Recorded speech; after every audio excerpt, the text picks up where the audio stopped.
pati dzīve šķiet traka, kas zina, kur slēpjas neprāts. Varbūt būt pārāk prātīgam ir neprāts. Atmest sapņus, tas var būt neprāts.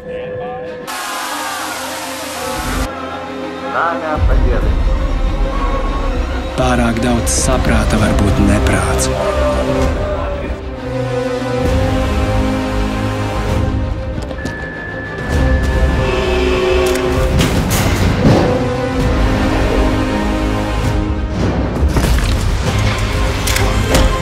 Un vistrakākais no visa ir redzēt dzīvi tādu, kāda tā ir.